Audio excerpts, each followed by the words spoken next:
आप सभी को खुदावन यीशु मसीह के नाम में सलाम। जय मसीह की। आज मैं खुदा के कलाम में से आप सभी के साथ बात करना चाहती हूँ आराधना के ऊपर और खुदा के वचन के ऊपर कि हमारे जीवन में इन दोनों की क्या मायने रखते हैं, वचन और आराधना। जब हम आराधना करते हैं, खुदा की परस्तिश करते हैं, तो हम उसके नाम को महिमा देते हैं और हम उससे बातचीत करते हैं आराधना करने के द्वारा। और दूसरे समय पे हम देखते हैं कि जब हम वचन को पढ़ते हैं तो खुदा हमारे साथ बात करता है। तो वचन को पढ़ना और आराधना करना दोनों ही बहुत ज़्यादा ज़रूरी है।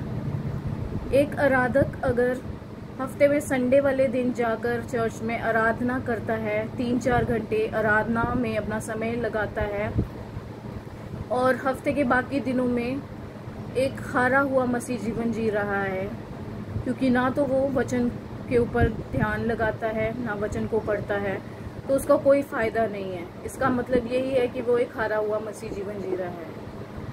वचन को पढ़ना बहुत ज़्यादा ज़रूरी है। आराधना अपने लेवल पे आराधना का भी एक महत्वपूर्ण स्थान है और खुदा के कलाम को पढ़ना भी बहुत ज़्यादा ज़रूरी है, क्योंकि वो ही जीवन की रोटी है।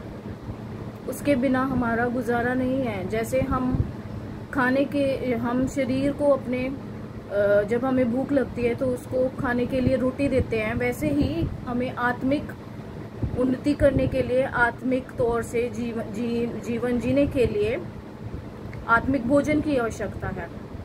और आत्मिक भोजन क्या है? खुदा का कलाम। जब हम खुदा के कलाम को पढ़ते हैं तो खुदा हमसे बातचीत करता है, खुदा हमारे ऊपर गहरे भेदों को खोलता है।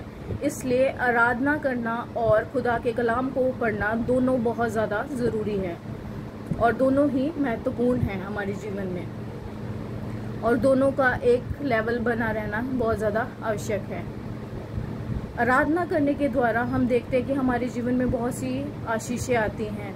आराधना करने से बंधन टूट जाते हैं। आराधना करने से हमें हमारे जीवन में चंगाई आती है। आराधना करने के द्वारा बहुत से जो बॉन्डेजेस हैं उनसे हमें आज़ादी मिलती है। तो आराधना करना बहुत ज़्यादा ज़रूरी है। जब हम देखते हैं कि जब कलीसिया में सर्विस शुरू की जाती है तो सबसे पहले आराधना की जाती है और हम अपने दिलों को, अपने मनों को खुदावन की ओर लगाते हैं और खुदा के महिमा की तरफ ध्यान लगाते हैं, खुदा के नाम को महिमा देते हैं आराधना करने के द्वारा। और उसके बाद जब हमारे मन और दिल तैयार हो जाते हैं तो हम उसके बाद खुदा के कलाम को सुनते हैं। इसलिए दोनों का हमारे जीवन में होना बहुत ज़्यादा आवश्यक है। जैसे कि हम देखते हैं खुदा के कलाम में, जो दाऊद था वो एक आराधक था। दाऊद एक आराधक था, वो खुदा की आराधना करता था, स्तुति करता था, और उसके साथ साथ वो कहता है कि तेरे वचन को मैंने अपने दिल में रख रखा है। तेरे वचन को उसने खुदा के कलाम को भी पकड़ के रखा हुआ था अपने जीवन में, और वो आराधना भी करता था, एक आराधक भी था। तो उसी रीति से हमें आराधना भी करनी है और वचन को भी अपने जीवन में बनाए रखना है।